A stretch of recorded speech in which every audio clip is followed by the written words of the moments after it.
पाहत आहात Loksamiksha news network आणि या आहेत आजच्या सुपरफास्ट न्यूज। या बातमीपत्राचे प्रायोजक आहेत नंदिनी कलेक्शन, फक्त महिलांचे परिपूर्ण दालन, माऊली निवास, कल्याण मंडपमच्या बाजूस, यशोधन नगर, परभणी। नमस्कार, मी प्रभू दिपके लोकसमीक्षा न्यूज नेटवर्क मध्ये आपलं स्वागत करतो।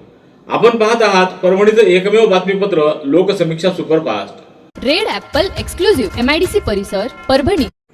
महिला व मुलींचे लैंगिक शोषण करणाऱ्या कुख्यात ज्योतिषी कॅप्टन अशोक खरात यांच्याशी लागेबांधे असणाऱ्या राज्य महिला आयोगाच्या अध्यक्षा रुपाली चाकणकर यांची राज्यपालांनी आयोगाच्या अध्यक्षपदावरून तात्काळ हकालपट्टी करावी, सर्वोच्च न्यायालयाच्या न्यायाधीशांच्या देखरेखीखाली या प्रकरणामध्ये न्यायालयीन चौकशी करावी अशा मागणीचे निवेदन परभणीतील महिलांनी जिल्हा प्रशासनाच्या मार्फत राज्यपाल यांना पाठवले।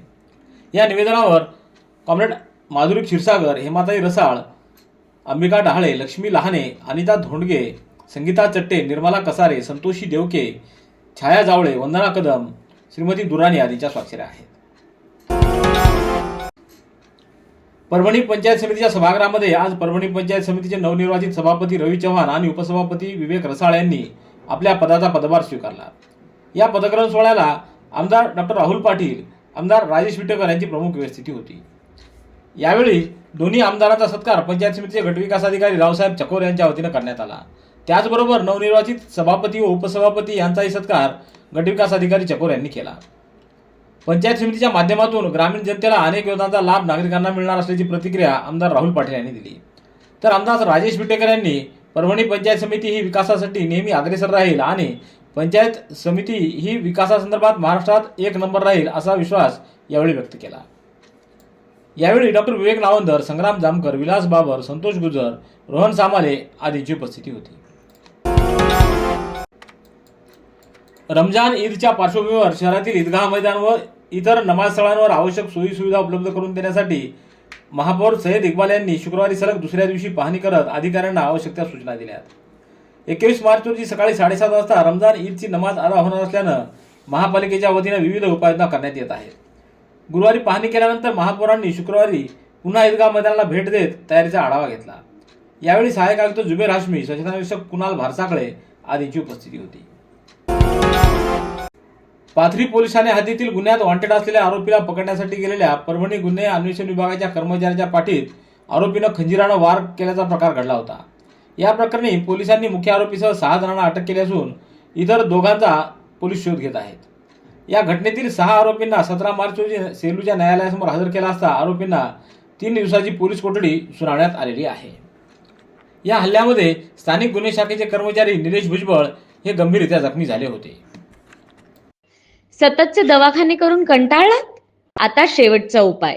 डॉक्टर गोविंद कामटे यांचे बालाजी आयुर्वेदिक निसर्गोपचार केंद्राला भेट द्या। शुगर, मूळव्याध, ॲलर्जी, सोरायसिस, गजकर्ण, दमा, लठ्ठपणा, गुडघेदुखी, कंबरदुखी, वात, गाठीचे आजार, लकवा, केस गळणे, मूतखडा, सफेद डाग यांसारख्या जुनाट आजारांवर खात्रीशीर उपचार केले जातात। दारू सोडवण्यासाठी विशेष उपचार उपलब्ध। संपर्क डॉक्टर गोविंद कामटे, आयुर्वेद विद्याविशारद, बालाजी आयुर्वेदिक निसर्गोपचार केंद्र, तलाठी कार्यालयाच्या बाजूला, वसमत रोड, परभणी। संपर्क 9921691008। शिंपी समाजसेवा मंडळ परभणीच्या वतीनं महाराष्ट्र राज्य अन्न आयोगाचे अध्यक्ष महेश ढवळे यांचा सावली शासकीय विश्रामगृह इथं सत्कार करण्यात आला। जिल्ह्याच्या 3 दिवसीय दौऱ्यावर आलेल्या ढवळे यांनी यावेळी शासनाच्या वतीनं पंढरपूर इथं संत शिरोमणी श्री नामदेव महाराज यांच्या नावानं सुरू असलेल्या निवास प्रकल्पाबाबत माहिती दिली। या कार्यक्रमात शिंपी समाजाचे सचिव सचिन भुरेवार यांनी समाज संघटनेच्या विविध सामाजिक उपक्रमांची माहिती दिली। तर उपजिल्हाधिकारी अरुणा संगेवार यांची यावेळी सत्कार करण्यात आला। याप्रसंगी नंदकुमार कोसबतवार, रमेश यन्नावार, बालासाहेब पेंडलवार, बालाजी तुंगेनवार, कपिल पेंडलवार, गजेंद्र संगेवार, अनंत रापतवार, जयंत यन्नावार, बंडू रापते, शिवम दरबेश्वर आदींची उपस्थिती होती। परभणी जिल्ह्यात अचानक झालेल्या हवामान बदलामुळे अवकाळी पाऊस, गारपीट व विजेच्या कडकडाटानं शेतकऱ्यांचं मोठं नुकसान झालंय। जिंतूर तालुक्यातल्या जोगवाडा शिवारामध्ये वीज पडून एका शेतकऱ्याचा बैल ठार झाला असल्याची घटना घडली आहे। जिंतूर तालुक्यातल्या वाघी धानोरा परिसरामध्ये गारपिटीसह जोरदार अवकाळी पावसानं पिकं मोठ्या प्रमाणात जमीनदोस्त झाली आहेत। गारांच्या तडाख्यामुळे शेतातील सौर पंपांच्या पाट्यांचं मोठं नुकसान झालं असून अनेक ठिकाणी पॅनल्स फुटल्यानं शेतकऱ्यावर दुहेरी आर्थिक संकट कोसळलंय. परभणी तालुक्यातल्या पांढरी पोरजवळ इथं झालेल्या अवकाळी पाऊस व वादळी वाऱ्यामुळे शेतकऱ्यांचं नुकसान झालंय. गट क्रमांक 24 मधील रखमाजी चव्हाण यांच्या शेतातील सोलार डायनामिक पंपाची मोठी हानी झाली असून शेती सिंचनासाठी बसवण्यात आलेल्या 7.5 HP क्षमतेच्या सोलार पंपाच्या पॅनल्सही मोठं नुकसान झालंय. रेल्वे प्रशासनानं सुरक्षितता व आपत्ती व्यवस्थापनाबाबतची आपली दृढ बांधिलकी अधोरेखित करत 140 टन क्षमतेच्या ब्रेकडाऊन क्रेनची पूर्ण क्षमतेची लोड टेस्टिंग आणि सुरक्षा मॉक ड्रिल नुकतीच पूर्णा इथं यशस्वीरित्या पार पाडली. भारतीय रेल्वेच्या आपत्ती व्यवस्थापनात 140 टन ब्रेकडाऊन क्रेन ही अत्यंत महत्त्वाची यंत्रणा मानली जाते. रेल्वे अपघात, डिरेलमेंट, टक्कर किंवा इतर अनपेक्षित घटनांच्या वेळी अडकलेले डबे व इंजिन रुळावर आणणं, अडथळे दूर करणं आणि वाहतूक पूर्ववत सुरू करण्यासाठी ही क्रेन प्रभावी ठरते. गुढीपाडव्याच्या शुभमुहूर्तावर 19 मार्च रोजी सोनपेठ नगर परिषदेच्या वतीनं शहरासाठी मलजल सांडपाणी उपसा वाहनाचं लोकार्पण नगराध्यक्ष परमेश्वर कदम यांच्या हस्ते करण्यात आलं. केंद्र शासनानं 6 डिसेंबर पासून हातानं मैला उचलण्याच्या प्रथेला बंदी घालून संबंधित कामगारांच्या पुनर्वसनाचा निर्णय घेतला असून त्या अनुषंगानं ही सुरुवात करण्यात आलेली आहे. यावेळी नगरसेवक बळीराम पवार, सद्दाम हुसेन, अक्षय कदम, शुभम कदम, अब्दुल रहमान सौदागर, जनार्दन धिरपे, साजिद कुरेशी, विश्वजित कदम, संतोष आंबुरे, महालिंग मेत्रे, राधेश्याम वर्मा, किरण स्वामी, बंडूगिरी, पप्पू गायकवाड यांची उपस्थिती होती.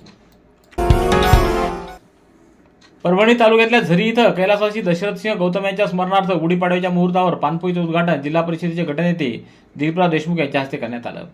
पानपोईचं हे 51वे वर्ष आहे. दशरथसिंह गौतम यांनी झरीच्या बस स्थानकावर सुरू केलेली पानपोई त्यांच्या निधनानंतर त्यांच्या मुलांनी ही परंपरा कायम ठेवली आहे. प्राध्यापक अमोलसिंह गौतम, रवींद्रसिंह गौतम, उमेशसिंह गौतम, अजितसिंह गौतम, अजयसिंह गौतम, डॉक्टर दुर्गा गौतम, जगन्नाथ जाधव, अजितसिंह गौतम, शक्तिसिंह गौतम, दत्ता जगाडे आदी मान्यवर यावेळी उपस्थित होते. गंगाखेड तालुक्यातल्या सुनेगाव येथील दुचाकी अपघातग्रस्त गंभीर झालेल्या तरुणाच्या उपचाराकरिता सोशल मीडियावर मदतीचं आवाहन करण्यात आलं होतं. या आवाहनाची मुख्यमंत्री वैद्यकीय सहायता निधी जिल्हा कक्षानं तातडीनं दखल घेत पुढाकार घेतला व राज्य कक्षाच्या निर्देशानुसार माधव मंचकराव सूर्यवंशी या रुग्णाच्या उपचाराकरिता तात्काळ 1 लाख रुपयाची वैद्यकीय आर्थिक मदत मंजूर करण्यात आली. या मदतीमुळे त्याच्यावर वेळेत उपचार करणं शक्य झालंय. रेड ॲपल एक्सक्लुझिव्ह MIDC परिसर परभणी. याबरोबरचे बातमीपत्र संपलं. पुन्हा भेटूया उद्याच्या सुपरफास्ट बातमीपत्रात. पाहत रहा लोकसमीक्षा. तुम्हाला हे बातमीपत्र कसं वाटलं याबद्दल आपली प्रतिक्रिया नोंदवा. दररोजचे अपडेट्स मिळवण्यासाठी लोकसमीक्षा चॅनलला सबस्क्राईब करा. धन्यवाद.